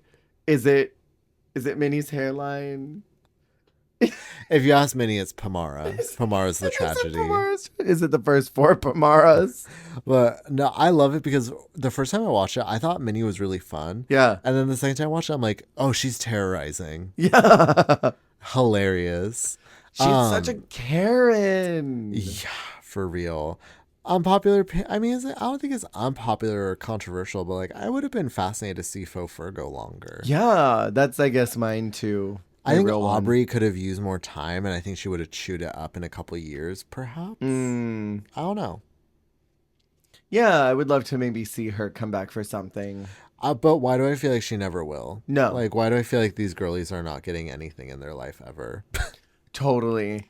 I mean, there's so many girls that I would love to see come back for All Stars, but I just don't see it. Oh, I think I bonked my mic, and I'm so sorry to future me for having to deal with this. I have told you, I think my concept for like a truly like global All Stars situation where they do like a 12 episode every week is a ball, but with a different cast. Like do a very specific like acting ball of some kind where it's like 3 big acting challenges and bring all the best actresses from across the franchise. Oh, I see. And just do 1 episode of that. The next one is like sewing, unconventional, and bring in like all of the sewing girls from around the world. And then from each one of those, someone will win. And then at the very end is like a Lollapalooza. And so it could just be like, you could literally cast like 100 queens for just one little capsule season and just show off their talent. Sort of like that little sewing challenge thing they did where Thorgy was on. Thorgy and Robin. Like something like I've that. literally been trying to remember the name of that. What is that I can't remember what it called? was called. But literally something like that. I mean, where that it's would just be a little iconic. like capsule thing. Maybe even like an 8 episode situation. And just like do 8 queens each episode. Only one person wins each group. Last one, lip sync Lollapalooza, somebody wins something. And it's not even like an all-stars, just like whatever the little capsule season they would. Could you imagine? I would love that. Yeah, it's like a mini series. Yeah. Or it's like the Broadway ball, and then they do like basically like a series of musicals or like live performances. What is it? The Chopped challenges. Have you seen those ones where they bring in like all the all-stars, like the bunch of the winners from Chopped? Chopped, like the cooking show. Yeah. Oh. Yeah, exactly that. They'll like do like 15 episodes of a bunch of people that have come in and won. And then they only one of them wins at the end of it. And then at the very end, there's like a huge bracket competition style. Like that would be really cool because then there's like it's low stakes. You come in for 1 episode, 2 or 3 recording days, do maybe like a fun little mini challenge, a runway. Somebody wins and then you all go home and you get a little consolation prize for being there. Well, and also like I feel like would that not encourage more people to do it if it was also like contestants who maybe they don't want to do all of the drag race, but they want to do what they feel good at, which is like maybe that's sewing, maybe that's singing, maybe that's lip syncing. Yeah. If they had the chance to just come back and do their thing, I feel like we would be able to pull more talent as well. Totally. The Hall of Slay if it slayed. If Jasmine Masters didn't walk out of the Hall of Slay. Be that. Because like I imagine that there are queens like that gold tool veil. I imagine there are queens like Laganja who have no interest in doing All-Stars would totally come back if it was like, we're going to do a 1-episode Rusical and we want you to be there. Yeah. Just come in and dance and then do a runway and then you get to go home. If you win, then you get to come back and lip sync. But that's it. You don't have to like do all the drama and the social games. Yeah. Literally just a celebration of your talent and then you go home. And then girls like probably like Utica who probably would love to go in and show their fashion, but may not want to commit to a whole season. Or the girlies that would say yes to All-Stars, but don't know if they could handle the blowback of not winning the whole thing. If it's just a 1-episode celebration special, I think a lot of them would say yes. I agree, because it's a different experience, different stakes. You're not opening yourself up to the fandom in the same way because it's not the same, like, program. Mm-hmm. Yeah, I've always thought that'd be really fun. Then you could like bring in these contestants like Pamara. I don't know what she could be brought in for. Maybe the 7th Pomara will be a little more refined. They could bring in Pomara 7th, and then she'll be really good at acting. See, they're not ready for Versus the World when Pomara 6th comes back, and then she is a finalist, and then in Global All-Stars, Pomara 7th comes. And she finally secures it. And then 2028, next season Drag Race hosted by Pamara 8th. And then Global All Winners, Pomara 7, 9, and 15 all compete against each other. Of course. And then it's Pamara 10th Drag Race. And Tempest du Jour wins that. Justice for Tempest. Anyways, that is the end of Down Under 2 for part 1. We will finish off the last 4 episodes. And next week... It's really only an 8-episode season? 8-episode season. That's crazy. I feel like there's still so much more that's going to go down. Really? Well, I don't know. I don't know. We're just speculating, of course. We'll find out. I mean, it's only 2015. We don't know what's to come. That's true. We're continuing to go back in time every time. Yeah. We'll be in 2009. Next episode, 2 episodes later, we'll be predicting the housing crash. We'll be at crash. the last recession, yeah. It does really feel like this season went by fast, though, because Canada 3 felt like it lasted forever. No, that's the thing, is like the fact that this is a 2-episode boogaloo. That's crazy. And I mean, it was only 1 extra episode in Canada. They were a 9-episode season, but why did it feel so much longer? But yeah, also the editing. It's not like as interested in development as much as like highlighting as much as they're willing to show that's like interesting. Yeah, totally. And even like these runways blow by. Like I feel like it's a 45-second cut of congratulations and then it's over. You know? Congratulations.